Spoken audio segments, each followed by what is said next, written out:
Hello, I'm John Rossi, a touring drummer with a love of all things animal. When I'm on the road, I visit as many zoos, aquariums... Hey, wait a minute. What's going on? Hey, what's going on there? Hello? Hello? Hello? We interrupt your regularly scheduled program to bring you Rossifari Zoo News. News you can use from the world of zoos and conservation. Every week, we bring you breaking news and analysis from around the globe, featuring the animals you love and the people who care for them. And here's your anchorman, John Rossi. Hi, hello. Welcome back to Rossifari Zoo News, the last episode of the first season of the Rossifari podcast. Yay! Okay, so real quick reminder for those listening to Zoo News that after today, Zoo News will be still coming to you every week, but it's coming on Friday instead of Thursday. That's to help keep me sane, as I've mentioned previously, and, saner anyway. But I'll give you a great example of what I'm talking about. So I don't like to record these too early because they are news and I'm trying to keep them as current as possible. So I'll start recording on a Monday or Tuesday if possible and then release it late Wednesday night so that y'all have it Thursday morning. Well, this week, my Monday was spent driving 3 hours to go to a zoo and record an interview for y'all. And then on the way back, stopping at another zoo and catching up on some good animal stuff. And then driving back here and finishing up the episode that I released on Tuesday. On Tuesday, that episode came out. I did all the promotional stuff for that, but I was also out doing in situ conservation work at 6:30 in the morning. I left that project, and I did record an interview there, to drive all the way across the state of Florida to do 2 more interviews at another zoo. And then I came back home and promptly crashed because sleeping is something I like to do. And I'm not good at going to bed early, so I've just been lacking sleep. Now, it is Wednesday morning, and I am starting to record this episode, which will come out tonight, but I'm going to have to stop in a little bit because I've got yet another interview lined up for y'all that I have to go and do. So this is why we are moving to Fridays, to give me a little bit more room between Tuesdays and the release of Zoo News. And I'm probably the only person who actually cares about all of that, but hey, it's my podcast and I'm the only one talking right now, so I win. Anyway, thank you all for being here. Thank you all for making season 1 so successful. If you haven't listened to the interview from Tuesday with Jamie Delk, I highly recommend it. That's kind of what I considered my season 1 finale. I mentioned in that one that this is like the after credits scene in a Marvel movie. And so, yeah, I appreciate y'all so much. I love y'all so much, and I can't wait to keep doing this and make things even better in season 2 when Zoo News will be on Friday so that my brain is not fried. Yay. So, quick reminders, as always, make sure you're following along at Rossifari, Instagram, Facebook, Twitter, and at Rossifari Pod on TikTok. And if you see any zoo or conservation news items that you think are worthy of being on a Zoo News episode, you can get them to me in a variety of ways. You can tag me in them on Facebook and Insta and such. You can private message them to me, DMs as the kids are calling it, or you could email them to me at rossifaripod@gmail.com. And let's be honest, that's enough words from me about non-news things. So here's a quick word from our sponsors, and then we'll get right into the news. Today's episode is brought to you by Daydreamer Studios. Do you have stories and expertise to share with the world? Have you ever thought about starting your own podcasts? There's no better time to start than now with the help of a trusted production partner. Daydreamer Studios is a full-service production company that takes all the stress off your plate. You can focus on creating engaging content while they focus on recording, editing, audio engineering, hosting, and publishing on 22 platforms. Log into the advanced remote system with one click, and the Daydreamer team will be on the other end, ready for you to record everything you have to say. Owned and operated by Daydreamer Network, Daydreamer Studios continues on the company's mission to empower storytellers of all kinds by making podcasting accessible to all. For more information and current promotions, visit daydreamernetwork.com/studios. All right, here's this week's Zoo News. 1, 2, 3, 4. Ow, that's a funky monkey. tree kangaroo, or a binturong. It's Zoo News, yeah. For the second week in a row, I am starting Zoo News with my personal favorite topic, red panda cubs. So last week I mentioned that Zoo Boise and the Potter Park Zoo both had baby red pandas, twins each.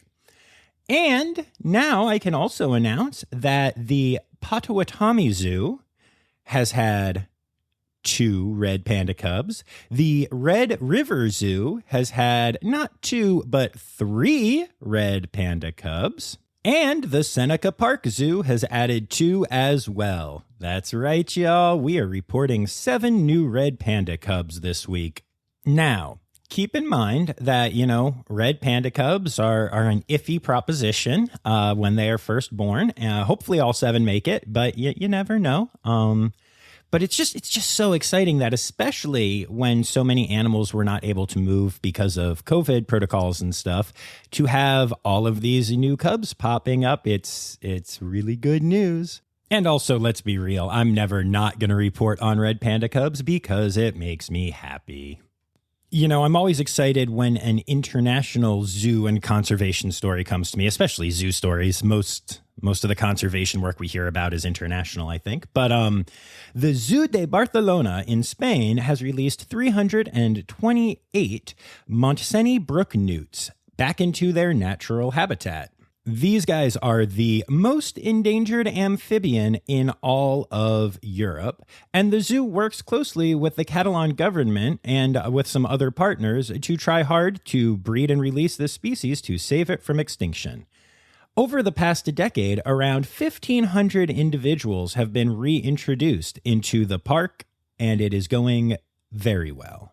If you think about it, though, if around 1,500 individuals have been released in the last decade, that means that they're averaging around 150 releases a year. So this is a huge deal to have 328 released this year. It's awesome to see the way that these programs keep getting better and having higher rates of success and be able to release more animals, and just, the whole thing's just so wonderful. So go Zoo de Barcelona. And speaking of international zoos breeding animals for re-release, the Toronto Zoo recently announced that the Native Species Conservation Breeding Program for the endangered black-footed ferret, which y'all have heard about on this podcast a lot and I'm really excited about, have welcomed 16 new black-footed ferret kits into the world. As is always the case in these situations, the ferrets will be raised to a certain age and given a health check, as well as checked genetically, when it will then be decided whether each individual will stay in the breeding program to help grow that and expand that program and the genetics in it, or released into the wild to help the wild population grow. And if you haven't yet, don't forget to check out episode 81, The Weasel Warrior, with Amy King of Cape May County Zoo, to hear all about the black-footed ferret reintroduction program and the work that she and others are doing to save this incredible species. So now we're going to bring it back to the U.S., but stick with our favorite theme of zoos doing conservation work and releasing animals and such. The Nashville Zoo has recently announced that they have released 29 eastern hellbenders back into the wild. The hellbender, also known as the snot otter, is an incredibly endangered amphibian, and there are a bunch of states that are doing Head Start programs with them at their zoos and other local conservation facilities. In this case, in Tennessee, people who study hellbenders had recently observed a decline in juvenile animals in the wild. They were only finding large adult hellbenders, and those numbers were also going down, but not as alarmingly as the number of juveniles that were not being found. The phrase for this in the conservation world is lack of recruitment, which I find kind of hilarious. And so this lack of recruitment into the population definitely indicated that something was causing a very low survival rate for eggs or larvae of hellbenders. As such, the zoo decided to go out and collect eggs in the wild and then raise them for 6 years until they are young adults, at which point they're able to be released back into the wild. Also nice is that at that size, they can be fitted with transmitters so that they can be followed to determine the success of the project. So far, according to the transmitter, all of the hellbenders are doing quite well. And don't worry, this isn't just a one-time success story. The Nashville Zoo already has about 140 hellbenders in their conservation center that are going to be released over the next few years, and they are continuing to collect eggs for the Head Start program and are also working on further developing their captive breeding program for hellbenders. And even though this isn't done for release, the Virginia Zoo is excited to announce the historic birth of its first ever southern white rhino calf. The calf is a male and weighs around 125 pounds, is 22 inches tall, and 36 inches long. The mother, named Xena, is a first-time mom, but seems to be doing incredibly well and has been paying a lot of attention and showing good mothering instincts towards the calf. Now, the gestation period for rhinos is 16 to 18 months, so the zoo and the team have been preparing for this for quite a while and are really excited that the calf is finally here. In total, Xena's pregnancy lasted 16 months and 21 days. Ouch. And if you want to help name the calf, you can do so through July 30th by visiting virginiazoo.org/babyrhino. Y'all know you want to name it Rossifari the Rhino. Come on, somebody with money, hop to it. Come on, I know you want to. And speaking of important births in zoos, the Houston Zoo is happy to announce that 2 healthy ocelot cubs have been born there. The first in over 20 years. What makes this really special is that the parents are Genevieve and Jack. And Jack is the most genetically valuable ocelot in the entire Asiatic SSP. I hope they don't tell him that, though, or it might go to his head. I don't know. I also hope that Genevieve doesn't feel bad about the fact that she's less important. I don't know. I'm kidding. Of course, this is anthropomorphism and kind of icky. But these are Jack's first cubs, so they are incredibly important to the genetic diversity of the species moving forward. The brother and sister duo both have really spicy attitudes, which is why they have been named Sriracha and Wasabi. I mean, that alone makes it newsworthy, right? This is just great names. But also worth mentioning, and something that I think is really cool, is that in the birth announcement, the zoo not only talked about how great the species is and how important the genetics are, but they also ended it by saying the zoo provides support for people protecting and replanting forests in Colombia to protect wild ocelot homes. Every time you visit the Houston Zoo, you are helping protect ocelots in the wild. And again, it's seeing that messaging of tying in the work done at zoos and the captive populations to the conservation work being done by zoos and the in situ work that is being done and supported and funded by the zoos.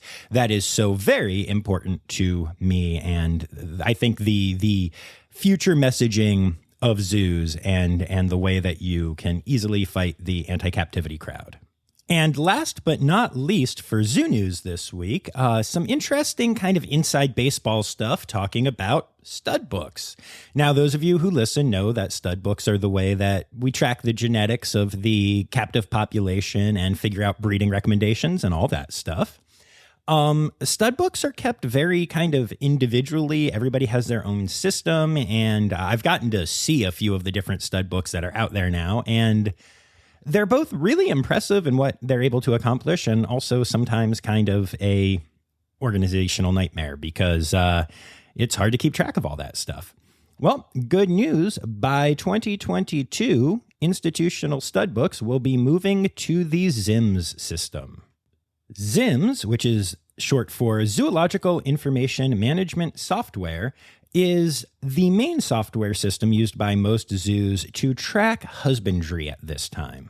Basically, it's where keepers are able to communicate information with each other and their curators and everyone else at the zoo about the different animals. They can, all reference the records of the individuals. And of course, when they go in for vet care and checkups and stuff, the vets can access the information and also put their medical information in there. It's basically the system that tracks all of your zoo animals for a lot of zoos. There are some other competing ones, and a couple of zoos have moved away from ZIMS and stuff. But in general, that is what ZIMS is. So the integration of stud books into ZIMS will be great not only for consistency with animal care professionals, but also because, again, I've seen some of these stud books, y'all, and let's just say that a nice organized system online will go a long way to making stud book keepers' lives much, much easier and having many less nights surrounded by thousands of pieces of paper looking kind of like a crazy conspiracy theorist. Love to the stud book keepers who are listening to this right now and feeling very called out because the work y'all do is amazing. And now, conservation news time. Oh yeah. So, we're going to start conservation news this week with a really fun story out of the Freeport McMoran Audubon Species Survival Center. One of the programs at the center is focused on breeding and rearing whooping cranes to be re-released into the wild. This was a program that took a huge hit with COVID last year as staff was not allowed on grounds, and as such, there were 0 whooping cranes born, much less released. But this year, things are back to it, and it is going super well. Now, one of the questions that you may have as you hear this great news is, how do they stop the birds from imprinting on humans? Well, they have a cool system. It's known as costume rearing. Now, you've heard of hand rearing, and it's the same basic idea, except that instead of going in as a person, the person who is doing the rearing goes in as a whooping crane. They put on a big, white, kind of flowy hazmat suit looking thing where you really can't tell that they're a human, and then one of their hands is decorated to look like an adult whooping crane. And they interact with the chicks exclusively with that hand so that the chicks think that they are learning from an actual whooping crane and not a human. The staff doing this are not just like standing there and interacting, but they are actually moving the puppet part in such a way that it is imitating the proper behaviors of cranes so that the chicks can learn from their pseudo-parent. If you would like to see video of this, just go to YouTube and Google Audubon whooping cranes. Audubon is spelled Audubon. And if you're not sure if you want to see this, you do. You very much do. Trust me. Remote camera traps in Sampsi, Bhutan were able to capture the first ever recorded photo of a tiger in the area. This tiger was found at an altitude of 2,775 meters, and with this sighting, they can now say that conservation efforts have been so successful in Bhutan that tigers can now be found throughout the entire country. This is a marked improvement as tigers had not been seen in many parts of the country even just a few years ago. Whether it's because of improved camera traps and better conservation work just finding more of this elusive population, or proof that the population is growing, and there is reason to believe it is both, this is great news for tigers in the wild in Bhutan. A giant fish normally found in the tropics was recently recovered on a beach in Oregon. Man, that's just weird. The fish, which is called a giant opah fish, but which my autocorrect wants to call a giant Oprah fish, which I find more enjoyable, comes in at 3.5 feet long and weighs 100 pounds. The fish, which was found on the beach, so was obviously dead because that's how fish work, was reported, once found, to Seaside Aquarium in Oregon, and they quickly went and recovered the body. The aquarium froze the fish and are planning to use it for educational opportunities, including allowing one school group to necropsy the fish. It's really scary to think about what could have been going on in the ocean and with climate change that would lead a huge tropical fish to end up dead on the beach in Oregon. This sounds like another episode of She's the Zoo Copper. Today's episode, Oregon Fishing. A team of researchers from Australia, China, and the United States have combined to model the impact of climate change on the range of the Asiatic black bear in the Hindu Kush Himalayas, an area of 4.19 million square kilometers across Afghanistan, Bangladesh, Bhutan, China, India, Myanmar, Nepal, and Pakistan. The news is not good. Thanks to predicted change of where forests are located based on climate change and the current mapping of how humans are destroying the habitat, it is believed that the Asiatic black bear, also known as the moon bear, will have its habitat shrink by an area roughly the size of the country of Belgium, nearly 30,000 square kilometers, by the year 2100. Along with the concerns about the shrinking habitat for the bears, it is also predicted that the elevation in which the bears must live is going to change dramatically, which can have a huge effect on a species.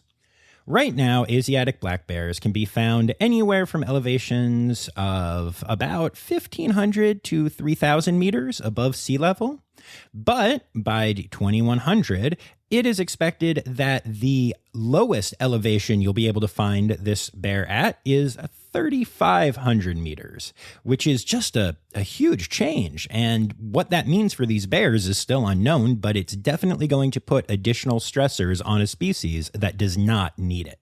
This is just the latest model that shows that human-accelerated climate change is an even bigger threat than we already realized. And y'all, let's be real, we already realized this is a big problem.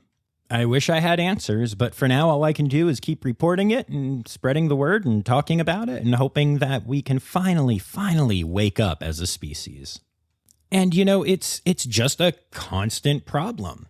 Y'all remember the heat wave that happened last week that hit in the Pacific Northwest as well as areas along the Atlantic coast and stuff? Well, in the Pacific Northwest, scientists figure that over 1 billion sea creatures died because of the heat wave.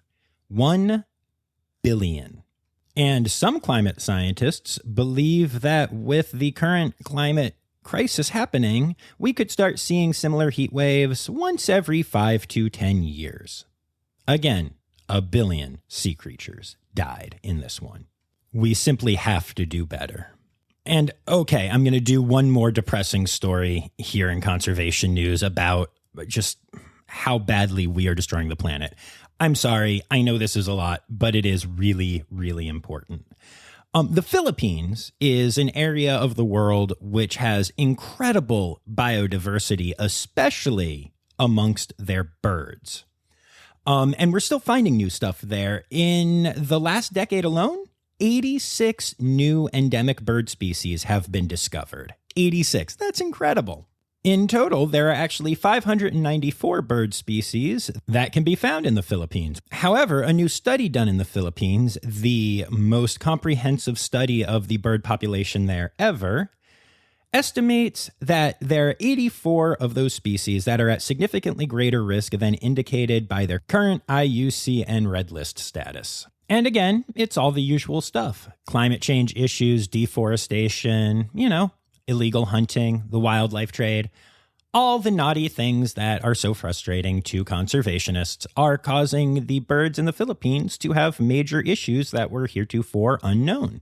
For what it's worth, I really hope that these stories inspire you to go out and look into ways that you can help with conservation efforts that are important to you, and they don't just make you feel hopeless, because yeah, sometimes this kind of thing can really make you feel hopeless, but there is always reason to hope. And, we've done so many amazing, positive conservation stories on this podcast.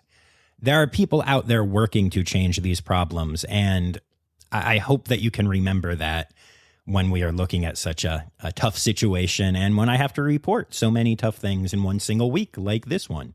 But I'm not going to leave conservation news on a sad note. I saved this story till the end because it's kind of cool and kind of fun. So there is a mouse that lives in Australia, or I should say lived in Australia, because more than a century ago, it was presumed extinct. However, it turns out that there is a population of this mouse that exists and was just thought to be a different species. The Gould's mouse in Australia was declared extinct over a century ago, while the Shark Bay mouse in Shark Bay, Western Australia, has been doing just fine. Well, in the course of doing genetic testing on the current rodent populations of Australia and also using samples from museums of the extinct rodents of the past, scientists have discovered that the Gould's mouse and the Shark Bay mouse are genetically identical. That's right, y'all, they're the same species, and thus the Gould's mouse is no longer extinct. Yay, not extinct animals.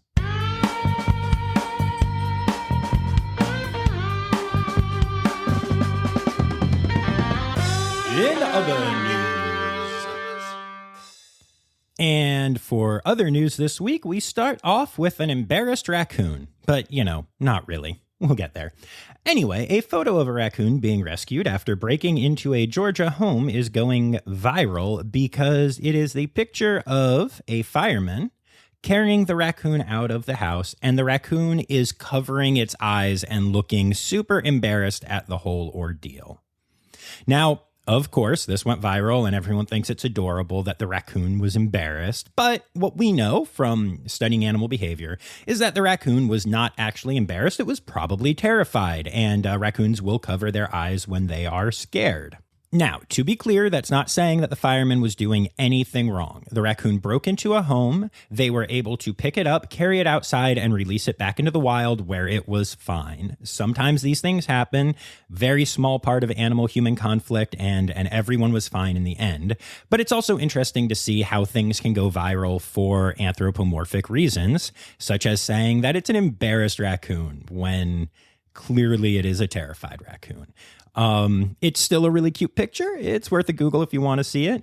But it's also a really good reminder that sometimes we see behaviors in animals and think that we are seeing them being little humans. And it turns out they're actually not that. They are non-human animals and they react to things differently than we do. Still, cute picture though. And finally this week, a wild walrus living in St. Mary's Harbour in Wales has been causing a ton of damage. He tries to climb up on boats and interact with humans and just do all kinds of naughty things that wild walruses are not supposed to do. The walrus, known as Wally, which is adorable, has now had his own special safe space built for him. A pontoon where he can relax undisturbed and hopefully cause less trouble has been built in St. Mary's Harbour specifically for Wally. That's right, y'all. Rather than saying that since Wally was causing trouble, they would have to euthanize him or put him into a captive situation, the British divers Marine Life Rescue, along with the Harbour Authority in the Isles of Sicily, got together to look at the problem. And they decided that if they could build a pontoon just for Wally, he might be willing to hang out there rather than on boats filled with humans. And it has mostly worked. Interestingly enough, though, Wally has seemed to take a liking to not only his pontoon, but the Star of Life ambulance boat. And so it has been decided that as long as there is not an emergency happening, Wally is allowed to climb on board on the Star of Life and then spend the rest of the time on a pontoon. By doing this, Wally has caused a lot less damage, interacted with many fewer humans than he had been, and in general is just having a much higher quality of life. The craziest part about this is that Wally has actually appeared to learn that if there is an emergency situation when he's on the Star of Life rescue boat, that he needs to get off. When they turn on their sirens and start doing all the things, if he is resting there, he immediately jumps back in the water every time, frequently going to his pontoon that was built for him. What an awesome, and very thoughtful, lovely little walrus Wally is.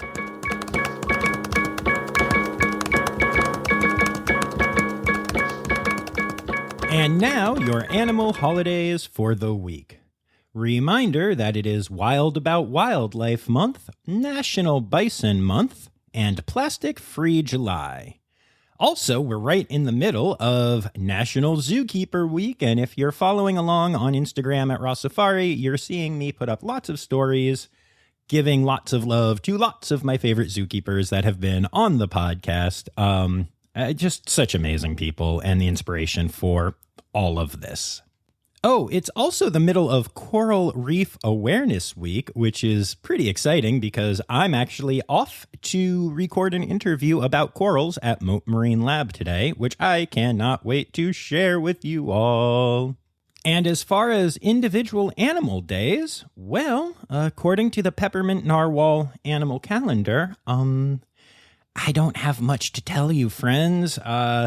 There's actually nothing listed for this entire week, although I will point out that on Friday, July 23rd, we are celebrating the 1-year anniversary of the Rossifari podcast. Yay!